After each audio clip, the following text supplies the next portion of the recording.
বাড়ি কোথায়? আমার বাড়ি হলো নগরগোয়ালদি। এই মৃত হালিম শিকদার আপনার কি, হালিম খান আপনার কি হয়?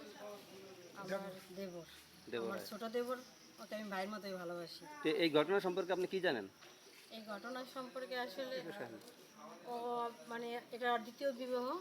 বিবাহ করার পর থেকে ও শ্বশুর বাড়ি, আগে ইটালিতেই থাকতো, ওইখান থেকে এর বিয়ে হয়েছে। এখান থেকে ছোটোখাটো একটা চালু করে আর বউ আনা হয়েছে। এটাই আনার পর আমার শ্বশুর বাড়িতে ও কখনোই থাকে নাই।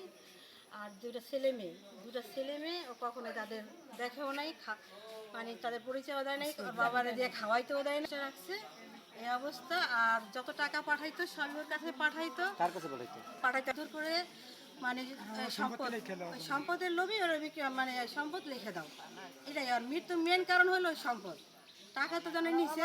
আচ্ছা, এখন এই ঘটনা কি ঘটছে? ছোটবেলা থেকে একটা স্বপ্ন ছিল যে ওটা R15 মানে মোটরসাইকেল কিনবে, দামি এটা মোটরসাইকেল, আর ইটালি যাবে। ওই ইটালি তো আগেই ছিল একটা মোটরসাইকেল। হ্যাঁ, ইটালি প্রবাসী, একজন প্রবাসী, একজন দেশের সম্পদ। সে কি ছুটিতে আসছিল? হ্যাঁ, ছুটিতে আসছিল। আচ্ছা, এখন এই ঘটনা সম্পর্কে বলুন।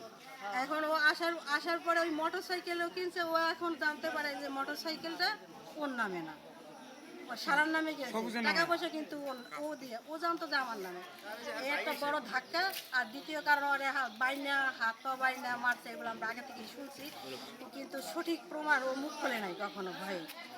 মারধর করতে আগের ঘটনা। হ্যাঁ, আচ্ছা, এখন সর্বশেষ যে এই যে সর্বশেষ এখনো এই সর্বশেষ এখনো 2 দিন আগে যে মারছে, মারছে। ও আচ্ছা, 2 দিন আগে ও মারছে।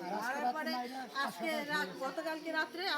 গতকালকে রাত্রে মারছে। ওই যে হুন্ডা দেখাইয়ে ওরা নিয়ে এসে হুন্ডার পিস আসছে। আসার পর সম্ভবত আমাদের যেটা ধারণা, চোখে আমরা দেখি নাই, যে মৃত্যুর আঘাত ওর শরীরে আছে এবং লাশ সদর হাসপাতালে ফালাই রেখে গেছে। হসপিটালের ভিতরেও না, ক্যামেরায় বলতে পারবে হসপিটালে নিয়ে আসছিল কারা? নিয়ে আসছে সেটা সিসি ক্যামেরা। আচ্ছা, উনি ছিল কোথায়? উনি বাইরে রেশমাদের এখন আপনারা কি চান? এখন আমরা চাই যে এই যে একটা প্রাণ, অল্প বয়সে একটা প্রবাসী জীবন এভাবে শেষ হয়ে গেল, যারা এটাকে মারছে তাদের ফাঁসি কামনা করছি, এটাই। ধন্যবাদ।